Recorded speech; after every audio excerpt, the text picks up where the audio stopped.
She is one of the best-known venture capitalists in Silicon Valley, and she joins us now to give us her insight on the two big stories today: Microsoft buying Skype and Apple and Google getting grilled in Washington regarding privacy. Let's bring in Ann Winblad, Managing Director of Hummer Winblad Venture Partners. She's at our bureau in San Francisco. Ms. Winblad, welcome to Bottom Line. Thanks so much for coming on today. Oh, you're welcome. Talk to me about this deal. What do you think? Microsoft buying Skype. It's the kind of bold move that Microsoft should be making, and the kind of moves that we're seeing in the software industry as a whole. I think it's a very brilliant strategic move for Microsoft. Why do you say that? Well, first of all, it gives them an opportunity to deploy this technology across their enterprise offerings, Link, Messenger, Mail, as well as their consumer offerings, Connect, and it's really a hole in their strategic offering. It's a chess move they need to remain competitive with Apple and Google, and it gives them an opportunity to partner further with Facebook, one of their core partners. I just asked David Garrity this, and let me pose it to you as well. Potential regulatory hurdles, are there any for this deal?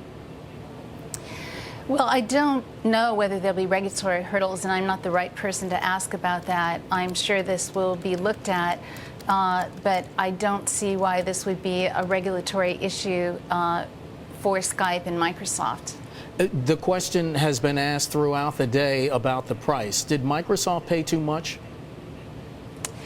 It sounds like the deal was competitive. It looks like it's about 10 to 11x revenues. In the case of Skype, they are generating revenues primarily in the consumer marketplace, virtually none in the enterprise space, which is wide open territory. So the total available revenue opportunity for Microsoft is considerable here. So likely not over the long term, and strategically, certainly not. So why is Skype considered to be such a valuable franchise? Well, first of all, there are a lot of changes going on in the technology industry. One is, if we look at the mobile area, 4G is forthcoming. So the equivalent of FaceTime is really important for Microsoft for Windows 7. Second, people are really getting used to real-time interactivity on all fronts, and to have rich real-time interactivity across your phone, across your PC, across any smart device, tablets, smartphones, is really what consumers expect as the norm. And Skype has built a long-time consumer following here. And the technology's gotten better and better over time. Consumers are driving the revolution, not just for the consumer marketplace, but for the enterprise as a whole. And this is where Microsoft has a wide open opportunity with their offerings coupled with Skype. And Ms. Winblad, speaking of a wide open opportunity, did Microsoft just to even the playing field, level the playing field with Google and Apple as far as being able to compete?